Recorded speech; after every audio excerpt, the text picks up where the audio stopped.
Bonjour à tous, c'est Prisme, toujours accompagné de Warou. Salut Warou. Salut! Et on rattrape enfin notre retard avec la dernière vidéo de review consacrée à Captain Tsubasa Next Dream. Donc à l'heure où on enregistre cette vidéo, il y a 10 épisodes qui sont sortis, donc on enregistre le 10e épisode en ce moment. Et du coup, c'est un épisode consacré au Barça et au Real. On s'était quitté sur un très mauvais épisode consacré à l'Ajax Amsterdam, où les développeurs ils sont partis dans la fanfiction incohérente et stupide, et c'est très insultant envers les auteurs de fanfiction, ce que je dis, puisqu'il y en a la plupart, ils font un excellent taf, contrairement à Clab. Et donc, moi en tout cas, là, quand j'ai vu cet épisode arriver, je me suis dit, allez, qu'est-ce qu'ils vont nous sortir comme idée à la con cette fois? Et croyez-moi, il y en a pas mal. Alors, déjà, tout d'abord, on commence l'épisode où on apprend que Josep Grandios, qui est donc inspiré de Guardiola, qui est maintenant plus connu en tant qu'entraîneur, on apprend donc que Grandios a quitté le club. Et c'est tout, on n'a pas plus d'explications. Oh. Et c'est même pas un joueur secondaire de l'équipe, il est capitaine. Hein. Non, Voilà, ouais, voilà, je me casse. À plus. c'est un peu le capitaine quand même. Et je veux dire, si on fait le parallèle avec ce qui s'est passé dans la vraie vie, en 2000, Guardiola, c'est vrai qu'il a quitté, enfin en 2001, Guardiola il a quitté le club suite à une très grave blessure et du coup, il pouvait plus rester au FC Barcelone. Et genre, voilà, ça, si tu t'inspires de la vraie vie, fais-le jusqu'au bout. Genre, tu dis, eh ben là, Grandios, il s'est blessé, c'était trop grave, il a pas pu rester au FC Barcelone. Et voilà, c'est bon, ça te rajoutait 2 lignes de dialogue et c'était vachement plus cohérent que dire, bon bah il est plus là. Surtout qu'en En fait, tu sais, plus, ils ont juste dû lire le wiki. Tu sais, ils ont vu, ah bah il a quitté le club à ce moment-là. Bon bah on le fait quitter.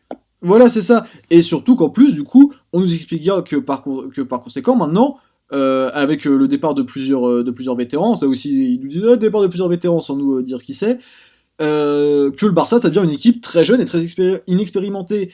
Et dans cette situation, tu te débarrasses pas de ton capitaine comme ça. Je sais pas, tu réfléchis un peu. Surtout qu'on nous cite même pas les vétérans. On se doute de qui c'est qui dégage. Voilà, Mais on se doute qui bien que du coup, c'est qui. Gonzalez, Almira et Fonseca, ils sont plus là. Genre, Gonzalez, c'est normal. Je veux dire, c'est écrit noir sur blanc dans le manga. Il dit, je vais prendre ma retraite à la fin de la saison. Donc, que Gonzalez soit plus là, oui, c'est complètement logique. Que Almira et Fonseca soient plus là, c'était des personnages un minimum développés, ce serait sympa de dire pourquoi ils sont plus là. Genre, est-ce qu'ils sont partis? Est-ce que quand ils disent des vétérans sont partis, est-ce que Almira et Fonseca font partie de ces vétérans? Et non, ils sont même pas mentionnés. Voilà. Surtout que Almira, là, il fait pas mal de belles interventions dans le match contre l'Oréal. Il est un joueur important. Bah Euh, non, c'est non, c'est vraiment, on ça, le cite pas. c'est ça, je comprends pas pourquoi. Du coup, après, on apprend que le Barça va également se renforcer autour de Payol, Xavi et Yenista, qui sont donc évidemment Carles Puyol, Xavi Hernandez et Andrés Iniesta. Bon, déjà, en termes de temporalité, c'est un petit peu étrange, puisque on sait, Iniesta en 2000, il a genre 16 ans, il est pas encore pro, mais vu qu'il est dans le manga, qu'il fait partie de l'équipe des Jeux Olympiques, tout comme Xavi et Payol, c'est Bah, on normal peut qu'ils rien. finissent par le mentionner. Voilà, on peut rien dire. En plus, bon, ils l'ont mis. Voilà, c'est sympa. Il y a juste le nom qu'ils ont choisi, le faux nom qu'ils ont choisi pour lui que je trouve vraiment bizarre parce que Yenista, c'est vraiment hop en inverse de lettres sans faire d'efforts supplémentaires. Bah, tu me diras, il fait souvent ça aussi, Ouais, mais là, Kakashi. ouais, mais là, ça fait vraiment zéro, ça fait vraiment le coup. J'ai fait zéro effort pour trouver un faux nom. Bon, c'est un peu dommage. Hein. Mais bon, c'est dommage, mais c'est pas un truc critiquable, j'ai envie de dire. Ça Ah oui, impacte ça pas c'est la tellement qualité bon. ça impacte pas la qualité de l'épisode. Donc ensuite, on apprend que ces trois-là vont être dans l'équipe. Je trouve ça très cool. Donc déjà, encore une fois, on a dit ils sont mentionnés dans le manga et surtout, c'est vraiment des icônes absolues du FC Barcelone. C'est genre tu demandes, je pense que je demande même à ma mère qui connaît rien au foot. Qui sont Puyol, Xavi et Iniesta, elle sait qui c'est. Donc quand même, leur aura se limite pas qu'au football. Ouais, surtout que vite fait, mais Xavi, on le voit jouer des matchs en tant que titulaire. Et Payol, Gonzalez dit souvent qu'il va le remplacer quand il partira. Ce sera Ouais, son voilà, c'est remplaçant. ça. Donc C'est ça, il y a voilà, juste, c'est normal qu'il soit titulaire. Voilà, il y a juste Iniesta qui vient d'arriver, mais encore une fois, il est dans le manga, il est dans l'équipe olympique d'Espagne, donc c'est normal qu'il y soit, et c'est parfaitement approprié de les mettre. En plus, je sais qu'aussi, il y a des gens qui ont critiqué le look d'Iniesta en disant «Ah ouais, il ressemble pas du tout au vrai Iniesta, etc.» Sauf qu'en fait, étant donné que ça se passe en 2000, quand Iniesta il avait encore des cheveux, bah si, il avait une coupe dans ce genre, donc ouais, c'est bien réalisé. Peut-être plus la coupe de Shelby, je crois qu'elle est un peu différente de celle du manga, mais bon, c'est pas non plus un Oui, point c'est pas un problème. gravissime. Ensuite, on passe au point suivant, c'est que Rivaol, et du coup, a été promu capitaine du club. Et sur l'idée, bah, je trouve ça logique. Bah, ouais, c'est logique, mais bon, c'est encore une fois comme ce qu'on avait dit l'autre fois, c'est les meilleurs joueurs qui sont tout le temps capitaines. C'est C'est dommage. vrai. Après, en vrai, même si du coup là ça reste le meilleur, je voyais pas trop. Maintenant que Grandios était parti, je voyais pas trop qui pouvait récupérer le brassard de capitaine du Barça à part Rivaol.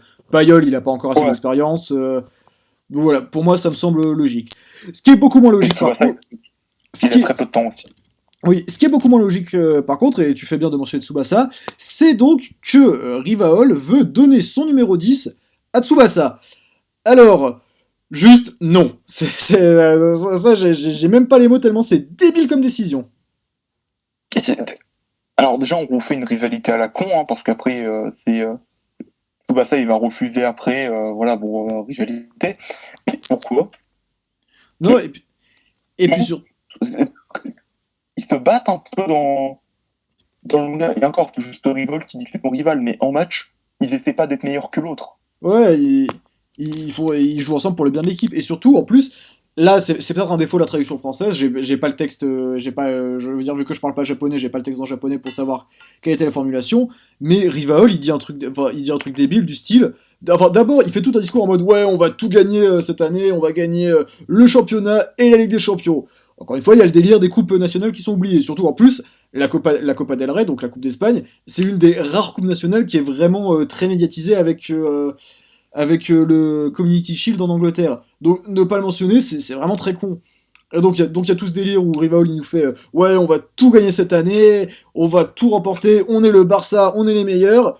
Et juste après il dit tiens en fait Tsubasa, tu veux mon numéro 10? Oh, voilà. C'est super mal formulé. Tu sais, c'est genre, ouais, c'est bon, je suis capitaine, oh, le numéro 10, ça fait peut-être un peu trop, vas-y, tu le veux pas? Ouais, c'est ça. Moi, je prends 28, hein. En plus, du coup, la phrase elle est ultra mal formulée puisque ça veut dire soit deux choses. Soit que Rivol veut que une fois qu'il sera parti du Barça, il veut que son numéro 10 aille à Tsubasa. Ça serait logique si je puis dire. Ça ferait aussi écho à Radunga qui quand il quitte Sao Paulo, a dit bah moi je veux que ce soit Tsubasa qui récupère mon numéro 10. Ça, ok, je veux bien. Mais dans ce cas-là, pourquoi il lui en parle maintenant? Ou alors, ça veut dire que Rivol veut immédiatement donner son numéro 10 à Tsubasa, et dans ce cas-là, tu parles de la légitimité d'un capitaine? Ah ouais, c'est vraiment, ah, il en a rien à faire, c'est bon, il est promu, capitaine, paf, allez, Ouais, c'est ça. je veux pas trop de responsabilité, Tsubasa prend mon 10, Ouais, c'est ça, ah, surtout. heureusement qu'il refuse, hein.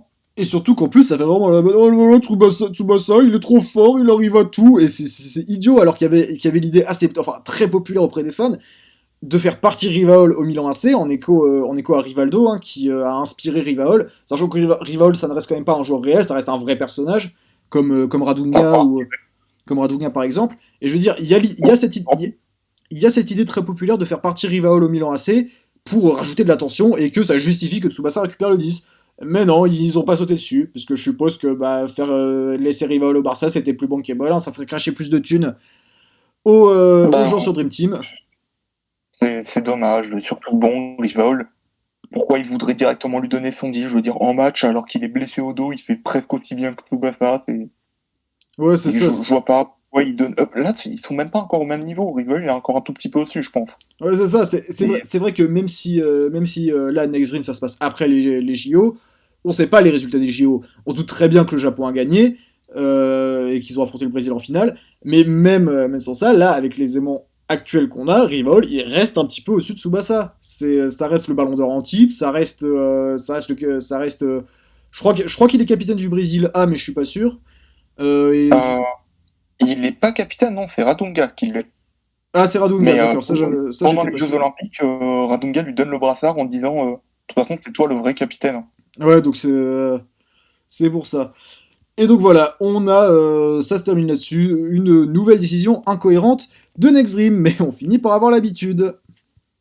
Voilà. Ensuite, Et on ne citera pas non plus d'autres joueurs de l'équipe qu'on voit un petit peu, hein, tu sais, le local, même un Overus, Empoli, tout cela qu'on voit un petit peu que dans le manga. Non, non, non, on les citera pas. Non. non, non, voyons, ils servent à rien. Du coup, C'est vrai, on quitte le c'est Barça, dommage. pour aller voir du côté du Real Madrid, où évidemment Natureza est toujours là. Je veux dire, ça aurait été très étonnant qu'il soit plus au Real dans Next Dream.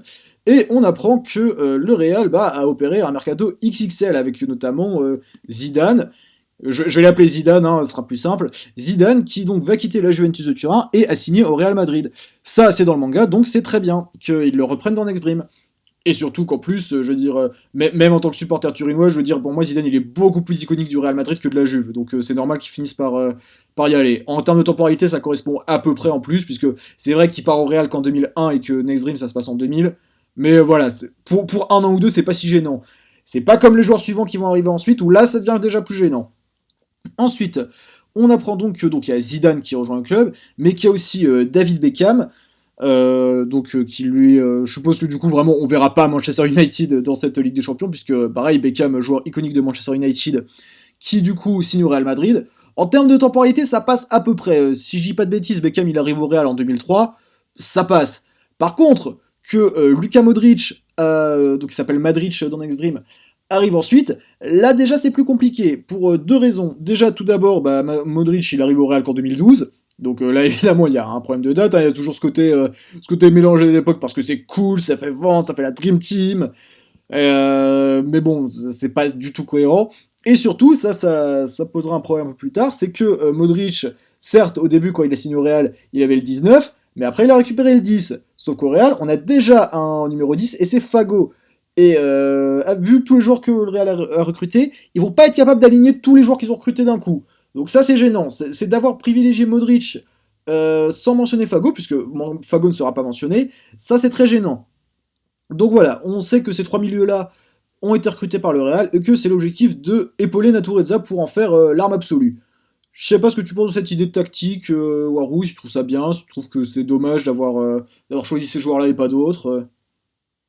Bon, après, pas avoir pris d'autres joueurs, c'est pas important. Mais bon, l'équipe du Real, de base, c'est déjà une équipe ultra vénère. Tu as rajouté juste Zidane, par rapport à comment on l'appelle, c'est déjà très très bon comme équipe, hein.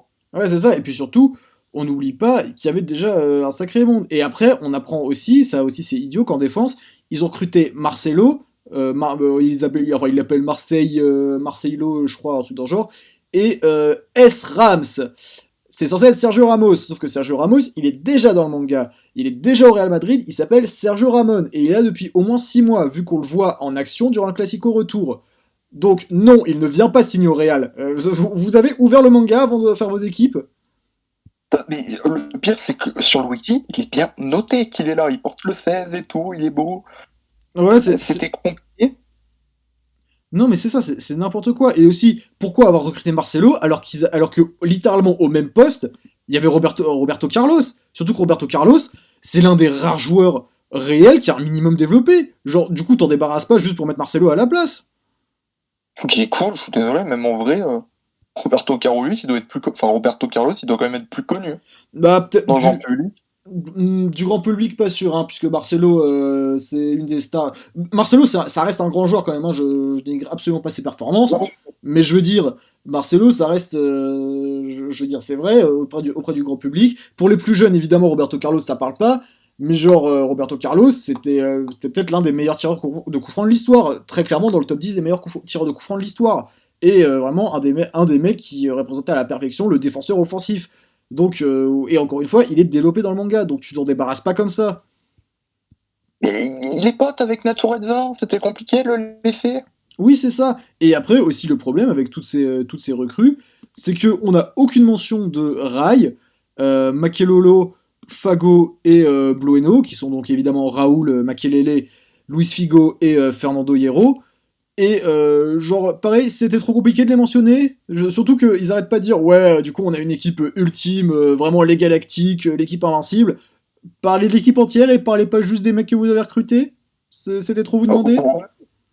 c'est trop demandé de parler, je sais pas, du capitaine. Oui, voilà, puisqu'on n'oublie pas, Blueno, c'est quand même le capitaine de l'équipe. Et même Et c'est hier. pas un défenseur, hein.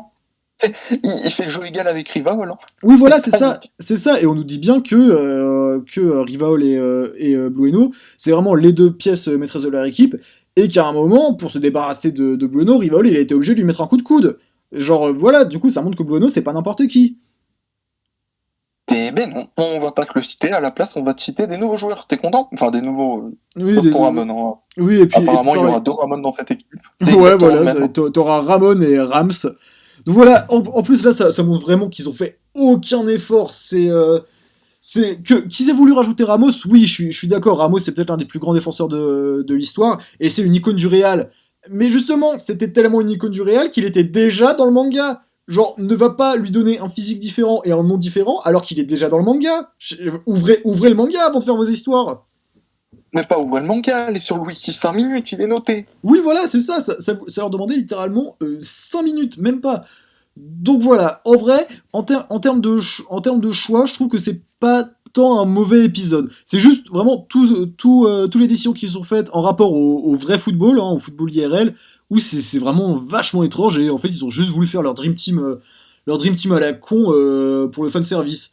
Et encore une fois, c'est pas parce que tu fais du fanservice que ça fait du bon truc, hein. Bah, surtout, bon, encore une fois, je le répète, mais le Real, déjà, ils ont 2 joueurs réels qui sont un peu développés. Et c'est un record. Ouais. C'est Kalouzias qui se fait entraîner, enfin, qui s'entraîne à arrêter les flying drag shoot, et Roberto Carolus qui fait des swing shoot avec Natureza. Et ils sont potes en plus. Ouais, voilà, c'est Et complètement cool de pas les là, mentionner. Et surtout, encore une fois, vous préférez pas les nouveaux joueurs qui sont réels? Non? Qui ont joué De en recruter développement? Marcelo, qui joue au même poste que Roberto Carlos, littéralement. C'est même pas genre il est défenseur, non, il joue littéralement au même poste. Alors ils essaient bien de nous vendre ça en mode oui, mais Marcelo il peut jouer en défenseur en attaque, oui, mais son poste de base ça reste quand même arrière gauche, exactement comme Roberto Carlos. Je pense que tu recrutes des gens, tu vas pas recruter une personne qui a le même poste qu'un autre joueur que toi, qui fait déjà très très bien son taf. Ouais, c'est ça, c'est ça. En fait, clairement, pour cet épisode, c'est clairement, globalement, on va faire notre petit bilan, je trouve que globalement, ça reste quand même le meilleur épisode avec le 1 et le 3. Mais Et ça en ça fait, fait- mais ça en fait pas un bon épisode pour autant. C'est genre, t'as toute une sonne de petites incohérences, et en soi, c'est vrai que limite, c'est mieux d'avoir des petites incohérences plutôt qu'une énorme connerie du style genre Pierre au PSG, Brian toujours à l'Ajax, Ishizaki à l'Inter. Mais du coup, ça fait tout un tas de petites incohérences, le tout saupoudré de fanservice maladroit, et ce au détriment de la cohérence. Mais bon, je suppose que ça fait vendre et qu'on est des aigris, n'est-ce pas? Et oui, enlever autant de joueurs du Barça au plan, des plans réels. Bonjour l'équilibre, hein. Oui, non, mais c'est ça. Là, je dirais, et puis évidemment, je veux dire, on sait très bien ce qui va se passer. C'est que vu que Tsubasa est au FC Barcelone, bah, c'est Barcelone qui va tout gagner. Sauf que bon courage pour justifier là, avec leur équipe très jeune et inexpérimentée, qu'ils vont réussir à rouler sur l'Europe. Je veux dire, encore une fois, c'est vrai que le Barça est réputé pour son centre de formation très performant. Mais quand même, je veux dire, là, tu vois le Barça actuellement. Pareil, ils sont un peu dans la même situation que dans Next Dream, avec beaucoup de cadres qui partent. Genre, ils ont un peu perdu Lionel Messi. Et genre, tu vois, là, c'est la galère. Ils ont pas pu passer les phases de poule avec des champions. Ils sont en galère en Europa League. En championnat, ils sont loin derrière le Real. Donc, ouais, bah, bon courage pour justifier dans Next Dream que le Barça, ils vont réussir à rouler sur l'Europe. Et le pire, c'est que même dans le manga, je crois que c'est dans Golden 23, Tsubasa, il est à un moment tout seul, qu'il n'y a personne. Même lui, il galère à battre une petite équipe. Oui, c'est C'est, ça. Et surtout, en plus, là, on a vu, là, malgré toute la qualité de l'équipe, le dernier championnat, il le gagne de peu. Hein. Si le Real faisait, si Michael n'était pas apparu pour museler Natureza durant le match contre le match Numancia-Real, c'est le Real qui aurait été champion. Donc voilà, ouais. déjà avec une équipe comme ça, ils ont eu du mal. Alors tu vas me faire croire qu'avec une équipe jeune et inexpérimentée, ils vont réussir à gagner la Ligue des Champions? C'est bon. Et cette fois-ci, on sait pas où joue encore Mikel, hein, s'il est resté dans son petit club paumé ou s'il joue dans un autre club. Oui, c'est vrai. Après, Michael, j'espère vraiment qu'ils vont pas mettre Michael au FC Barcelone, parce que juste, Et encore, hein. Les 2 clubs, au Barça, au Real, parce que au Real, ce serait débile. là, Il y a un niveau. ce serait vraiment giga con, hein. C'est genre, on rappelle quand même Michael qui était très proche d'un évêque, un évêque qui était supporter du FC Barcelone. Donc, sauf si Michael il nous fait une Dio Brando en mode j'irai cracher sur vos tombes. Non, Michael, je vois pas du tout signer au Real Madrid. Mais pareil, au FC Barcelone, pour des questions de scénario et de cohérence, tu mets pas les trois meilleurs joueurs de champ du manga dans la même équipe. Ça, c'est... Sinon, il y a plus Et puis, d'histoire. il y a nos matchs à chaque fois. Mais oui, pour l'histoire de Michael, techniquement, ce serait le Barça, le club le plus logique qui pourrait rejoindre. Mais non, ce serait débile. Tu mets pas Michael, Tsubasa, Rivol dans la même équipe. Oui, c'est Ah ça. oui, ça ferait peut-être vendre, mais là, c'est même pas tant que le scénario, c'est tant que les matchs. Tu sais déjà qui gagne dans ce Oui, cas-là. c'est ça. Déjà, tu sais globalement qui gagne dans Kamen Tsubasa. On peut pas dire que ce soit des maîtres du suspense. On sait que finalement, c'est toujours l'équipe avec Tsubasa qui va gagner. Mais là, vraiment, là, il y aurait vraiment aucun doute si jamais t'as Rival, Michael, Tsubasa dans la même équipe. Ça, c'est évident. Parce que Michael, seul, il tient le Real. Oui, c'est ça. Seul. Michael, Tu avec rajoutes tout. son Rivol, c'est fini. C'est ça, il n'y a plus rien. Même si on sait que Michael, il va perdre contre Tsubasa lors de la demi-finale Espagne-Japon. Mais même avec ça, ça va rester un joueur exceptionnel. Bon, je trouve ça dommage que l'Espagne soit pas les boss finaux d'ailleurs. C'est un Ouais. peu dommage que ce soit le Brésil. Ouais, mais bon, ça, à la rigueur, je peux comprendre, puisqu'il y a le côté Tsubasa, il a jamais affronté Radunga et Ribaol, donc faut qu'il les affronte pour montrer qu'il les a surpassés. Mais ça, en vrai, il pourrait Et le oui, faire en mais tu les demi-finale. affrontes en demi-finale et t'affrontes après Michael qui est OP. Ouais, ouais, ça, on sait que Takahashi, pour créer des personnages, il est très fort, pour les développer et faire des bons scénarios, il est tout de suite un peu moins bon. Ouais, un peu dommage. Voilà, Mais on bah, voit même dans Extreme. C'est comme ça. si ça avait été écrit par lui. Bon, bah, du coup, on a terminé avec cette vidéo, hein. Du coup, on a rattrapé notre retard. Bah, à partir de maintenant, à partir de maintenant, on sortira genre bah, une vidéo par mois, hein, après chaque épisode de Next Dream. Si ça vous a plu, bah, n'hésitez pas à le dire. Si ça ne vous a pas plu, n'hésitez pas à le dire aussi. Si vous avez trouvé des trucs intéressants, on est ouvert à la Ouais, c'était discussion. aussi. Ouais. Ça nous a pas trop plu, hein, parce qu'encore une fois, on trouve ça dommage de privilégier le fanservice au détriment de ce qui est établi dans le manga et des éléments concrets. Mais on peut comprendre que ça fasse plaisir aux fans qui voient leur genre préféré dans Dream Team. C'est pas notre avis, mais c'est un avis qui peut s'entendre. Donc voilà, en attendant la prochaine vidéo, on vous dit à la prochaine, on vous fait des bisous, ciao. Ciao.